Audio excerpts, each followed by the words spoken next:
defying subpoenas. Several White House officials refused to testify in the impeachment investigation into President Donald Trump. We have the latest. Battleground state. With the 2020 election 1 year away, why voters in Virginia might provide a preview. Controversial statues. We speak with a man who claims to have thrown 5 Pachamama statues into the Tiber River. And the eyes of Christ. Pope Francis tells us how to have a miraculous conversion. On EWTN News Nightly for Monday, November 4th, 2019.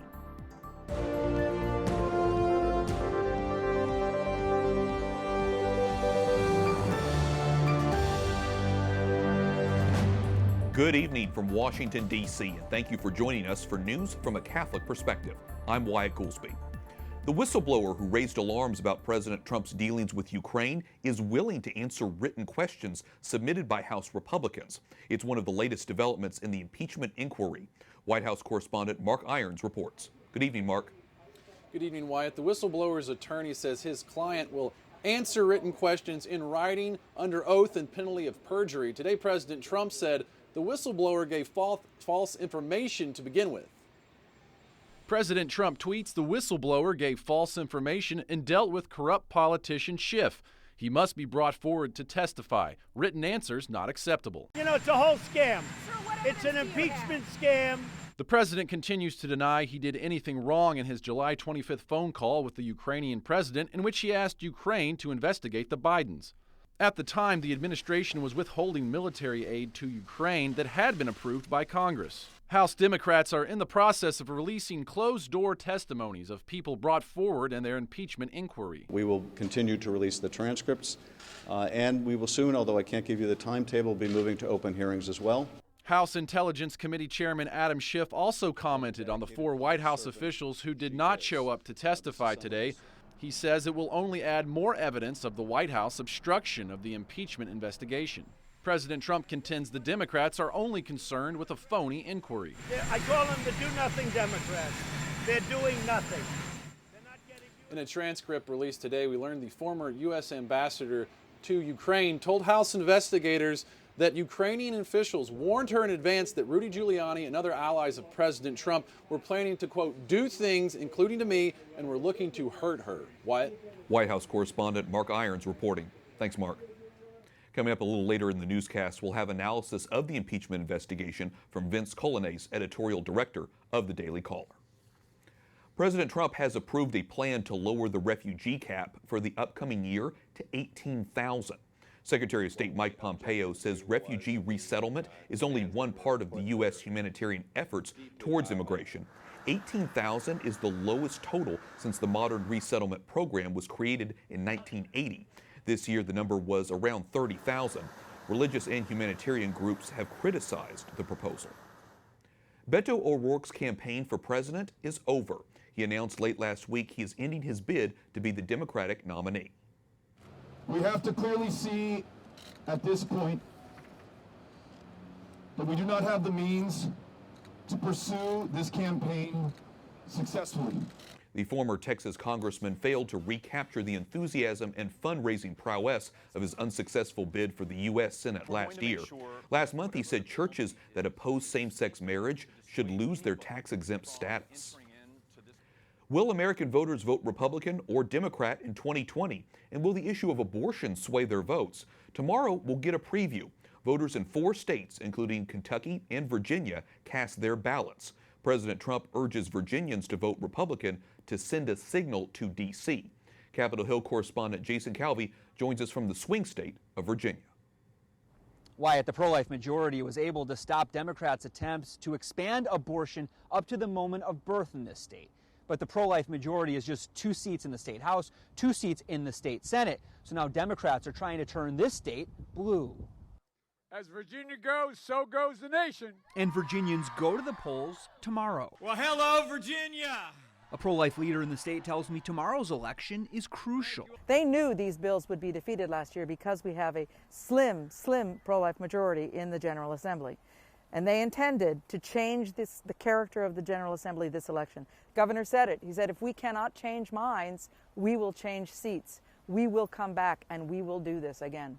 President Trump on Friday again blasted Virginia's governor. He said the baby is born, and then he starts talking to the mother. Nobody ever heard that. Here's what Governor Ralph Northam said in January. The infant would be delivered. The infant would be kept comfortable. The infant would be resuscitated if that's what the mother and the family desired. And then a discussion would ensue between the physicians and the mother. So he was defending a state bill to allow abortions up to birth. A woman is about to give birth. She has physical signs that she is about to give a birth. Would that still be a point at which she could request an abortion if she was so certified?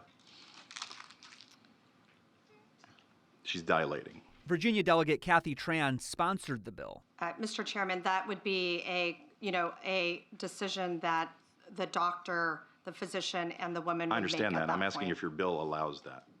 My bill would allow that, yes.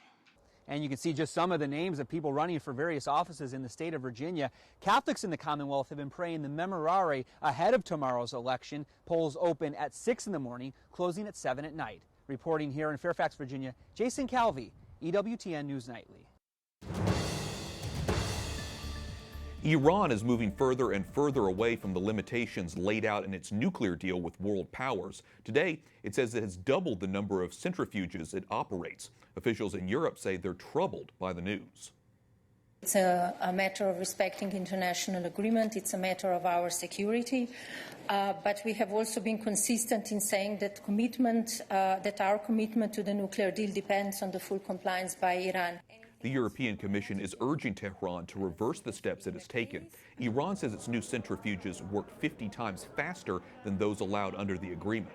The announcement came on the 40th anniversary of the U.S. Embassy takeover that began the Iran hostage crisis that lasted more than 1 year.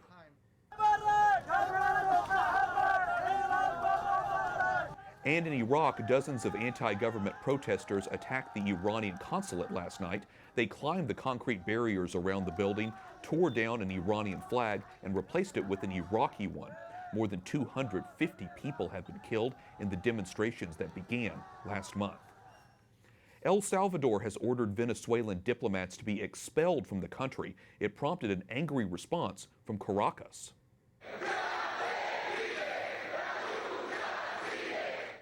President Nicolas Maduro calls El Salvador's president a puppet of imperialism.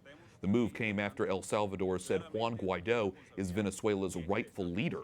More than 50 other countries, including the United States, also recognize the opposition leader. Also in El Salvador, the country's top Catholic leader has apologized for alleged sexual abuse committed by a priest. The incident is alleged to have occurred 25 years ago. The priest has been suspended. Archbishop Jose Luis Escobar Alas says he's praying for everyone involved. A man from Austria is now claiming responsibility for taking 5 controversial statues from a church near the Vatican and throwing them into the Tiber River during last month's synod on the Amazon. My name is Alexander Chugoel, and I am the guy who threw the Pachamama idols into the River Tiber. The 5-minute video emerged on YouTube this morning. Alexander Chugoil says he has proof he was one of the people involved, including photos and video of his face as he participated. Joining us now via Skype from Vienna, Austria, is Alexander Chugoil. Alexander, thank you so much for joining us. You claim you threw the statues into the river. So why did you do it? Yes, I did it because when I was at the Synod, as at the beginning of the Synod, I was there to attend a few conferences in Rome, and I was in Santa Maria in Traspontina and talked to a few of those volunteers there. And when I asked them about the statues, they told me that they are statues which represent fertility or Mother Earth. And when I then saw on the same day, it was Friday before the beginning of the Synod, that there were these rituals taking place in the Vatican gardens, I was just really shocked. And then I thought, oh, well, those statues are clearly something which goes against the first commandment. So I decided 2 weeks later, in a very short moment, to do that. I booked a flight, went to Rome, slept there for a few hours. In the morning, I went to the church when it opened, did it, and flight back to Vienna. After you threw the statues into the river, Pope Francis asked the people who were offended by your action for forgiveness. What was your reaction to the Pope on his comments? First, the most important part on his comments for me was that he called the statues Pachamamas. So he kind of confirmed to me that they were what they seemed to be for me. That's the first thing which was important for me. The second thing is, if people are really offended by that, then I think the Holy Father, of course, he can make an excuse to them, because I don't want to offend anyone. It's not my idea to offend the indigenous people. I think those statues do not represent the indigenous people the way I saw them. They are, for example, they are called Pachamamas and are symbols of the Andes, of the mountains there. But the synod is mostly about the Amazonian guys living in the jungle. So it was many things got confused here. So I think if there are really a few people who are upset because I did it, they most certainly are of the REPAM organization. And if the Pope thinks that they should get an excuse, then he can give them an excuse. I cannot give them an excuse because I think it was right what I did. I want to clarify something, Alexander. This took place on October 21st, 2 weeks ago. So why did you wait until now to reveal your identity?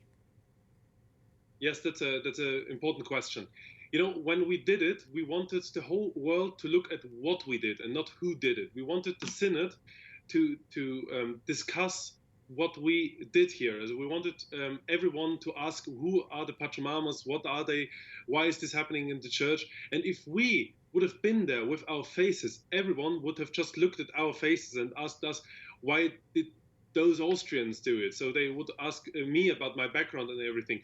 Which is a completely other question. And as long as the synod was going on, we wanted the faces to be in the background and the action to be in the foreground. And now the synod is over. And so 1 week after the end of the synod, we decided to go out and to go public, because we don't want all those very important issues to drop under the table. We want them to be discussed by everyone. Every Catholic has to know what is going on in the Catholic Church, so that our Holy Father has the possibility to really see and to really understand what the faithful layman think. The timing here is still interesting to me, Alexander, because you're also asking for donations to something called the Boniface Institute. What will these donations fund, and what would you say to Catholics who call this basically a publicity stunt to get money? Yes, as when we did it, there was neither and St. Boniface Institute, as there was nothing. I really did it because I'm a faithful Catholic, and I think it is right what I did. But afterwards, we saw that all the people want to support us, and we said, okay, if there would really be something, for example, they sue me or something, I don't want those people to give me money. It's not about me. I want to do it as a private person. But if the people want to support actions like these, we want to connect all the Europeans who are interested in doing things, in really speaking about their faith, in really going against all the crimes happening in the church publicly. And the St. Boniface Institute is there to connect all these people. So it's actually not about that case alone. Of course, we found it now because we founded it out of millions of people giving us their support. And we thought, we then collect the email addresses, collect the people. And if they want to give us some money, then it's not going to me, it's going to the Institute, and therefore we can fund other actions, other things happening. Okay, Alexander, I want to ask you about the statement that you just said, because you said, like, taking actions like these. So are you saying that in a case where there's something like a statue where people object to, they should carry out a criminal activity by taking them from a church and throwing them in the river as well? No, actually, I don't plan on doing that again. Normally, I'm a very big fan of non-violent action. So I think if something happens, the best way to do something is protest as a big group in front of a building. This one action was necessary because it kind of made the people aware of what is happening. But now the people are aware. So I do not want to push someone, following me with these actions. I want them to follow the church and follow what the church teaches, and therefore speak out loudly. And we can arrange that, and we can arrange the meetings. And we want to be big protesting, yes, but not in a violent way and not in a bad way. I think this was a one-time thing. Well, it is an interesting subject matter and a situation that we've been reporting on for a while now, so we appreciate your perspective on this. Alexander Chugoyle joining us via Skype from Vienna, Austria. Thank you very much. Thank you for the invitation. God bless you. We reached out to REPOM, the organization that brought the statues to Rome for the Synod. The group says it prefers to focus on the final document of the Synod and declines to comment on this latest development. Coming up, Pope Francis weighs in on the violence in Ethiopia. An analysis after a former Vatican Bank employee steps down.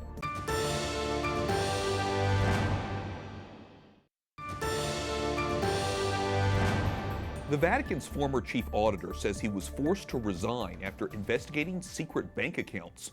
Libero Miloni was hired by Pope Francis in 2015. He tells the Financial Times he was getting too close to information the Vatican wanted to be kept secret. Last month, the Vatican police carried out an internal raid to seize documents linked to a $200 million investment by the Vatican into a London real estate deal. Edward Penton, Rome correspondent for EWTN's National Catholic Register, joins us. Edward, what are we learning in this new interview? Well, in this new interview, Libero Miloni, the former Auditor General, talks about the fact that he was basically forced out of his position in 2017. He said, we were getting too close to information that they wanted to be secret, and they fabricated a situation for me to be thrown out. And he's referring here to getting too close to uncovering Swiss bank accounts that the Vatican had, which were off the books. So they weren't actually on the books, and he was getting close to revealing them. He had said this already in 2017, but what it confirms is that he was basically framed to get out of the Vatican because he was getting too close to this information. And the name that keeps coming up here is Cardinal Angelo Becciu, who was then the Deputy Secretary of State. He's denied all wrongdoing, however. What exactly is the nature of the financial wrongdoing that Libero Miloni mentions? Well, these relate to property investments in London primarily, $200 million worth of property that was handled by the Vatican Secretariat of State through an investment firm called Athena Global. Questions are being asked because the Secretariat of State doesn't normally handle Vatican property. It's usually dealt with by another dicastery. But this is the concern. And another property has also come to light today, another property in London, which the Vatican purchased for 11.7 million euros. And that was sold, the property is now valued at 8 million euros, or it was last year, so they've made a loss on that. And both of these properties have made significant losses, and that's why there is questions about the wisdom of these properties and why the Vatican has got involved with them. So then when you think about all of this, what could be the repercussions of what he says? How could it affect financial reform? Well, Miloni was actually exonerated by the Vatican last year. There was little publicity about this, but he was actually exonerated, and the Vatican issued a statement to him. There's been no apology or compensation for him. But looking forward to financial reform as a whole, it looks as though this is just a process of revealing all of what went on in the Vatican or has been going on in Vatican finances. And that is obviously a help to financial reform, because once they know the nature of these investments and why they were carried out, they can actually work on reforming them. It's been a mixture, I think, of basic incompetence, I think, regarding finances, but also some wrongdoing too, and that will all probably come out more in the next few months or years. And we'll be following to see what more information we can get on that, and of course all things Vatican financial reform. Edward Penton, Rome correspondent for EWTN's National Catholic Register. Thanks so much. Thank you, Wyatt. Pope Francis says miraculous conversions begin by looking at Christ. Egli era ricco, non grazie a un onesto guadagno. At his Sunday address to pilgrims at the Vatican, the Holy Father said Jesus helps us see everything with his eyes, and when we realize he loves us despite our sins, it makes it easier for us to love others. Up next, President Trump hosts the World Series winners.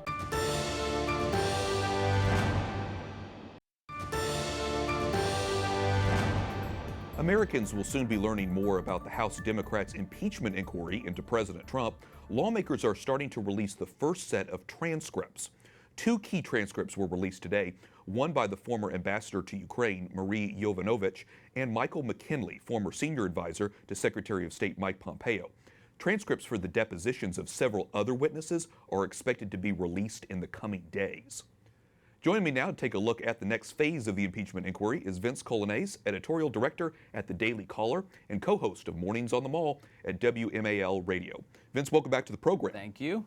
Republicans have made a lot of this closed-door nature of the impeachment inquiry so far. So how do you think today's transcripts will help to sort of have the effect on that? I mean, does it provide transparency and can help sort of solve this problem? Yeah, it's baby steps. This is the first small effort at transparency of things that have already happened. Look, Adam Schiff, who is the Democrat who runs the House Intelligence Committee, he's running all of this. Nancy Pelosi's empowered him, and he has made no secret of the fact that he does want to take down the President of the United States.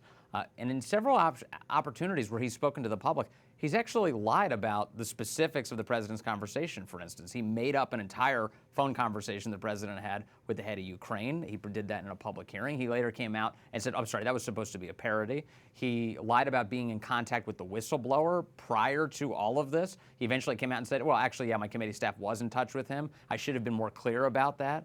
And over time, of course, he's said that he had evidence of collusion between Trump and Russia that we have never seen. So he's made a whole bunch of statements like this, and it's led the White House to be really upset with him and the way he's conducted this process, specifically in secret. So these are the baby steps of getting some of this information out in front of the public. If the inquiry moves to a House Judiciary Committee, President Trump's lawyers will be able to cross-examine those witnesses and present really a formal defense in all of this. How significant, if that happens, will it be? Well, it'll be pretty significant for the president to get a word in edgewise in a process that has been really all incoming and no return fire. So, yeah, that'll be a big deal for the president to be able to mount a defense. Also, it'll be a big deal if we actually start to get some of these hearings in public, because then you'll actually get to see the witnesses mixing it up with both Democrats and Republicans. And it'll give the American public a more holistic view of whether or not this is a legitimate attempt to go after the President of the United States or an illegitimate one in service of politics ahead of 2020. In the meantime, White House officials are refusing congressional subpoenas to testify is another big issue. Is that an effective strategy, or does this sort of play into the hands of those who alleged obstruction of justice? The president's critics will never run out of things to criticize him for. So I don't think you should measure any decision whether or not President Trump will be criticized. The answer to that is yes, he will be criticized. He'll always be criticized. I think as a political matter, the White House is playing this correctly, which is fight like crazy. Every opportunity you have, don't cede territory, because if you cede territory, it will be used against you as a cudgel. So that's why I think you see the White House resisting as much as they can, offering witnesses or testimony or anything, because they see this as a deeply unfair process and they don't want to legitimize it by beginning to turn people over.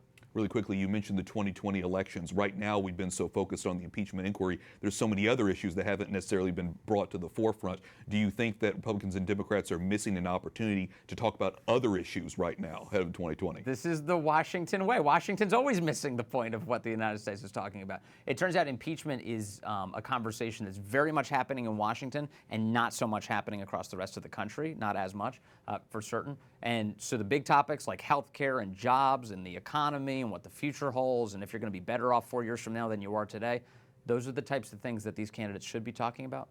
But they're not, because they're so consumed with trying to throw Trump out of office before they even run against him. Okay, we may get a clue tomorrow in some of these states at least. Vince Colonnese, editorial director at the Daily Caller. Thanks so much for joining us. Thank you. President Trump welcomes the Washington Nationals, the World Series champions, to the White House today. America fell in love with the Nats baseball. They just fell in love with Nats baseball. That's all they wanted to talk about. That and impeachment. I like Nats baseball much more. A large crowd gathered on the South Lawn to cheer the Nationals and celebrate their World Series win. The team had a slow start to the baseball season, but then came back to win the championship. President Trump says the last time Washington, D.C. was home to World Series champs, Calvin Coolidge was president. And of course, the Nationals earned an invitation after beating the Houston Astros, my hometown team. I will admit, it was difficult to watch my Astros lose Game 7, but congrats to the Nationals and of course to the Nats fans. And with that, we thank you for watching tonight. For the entire EWTN News Nightly team, I'm Wyatt Goolsby. We'll be back tomorrow with more news from a Catholic perspective. Good night, and God bless.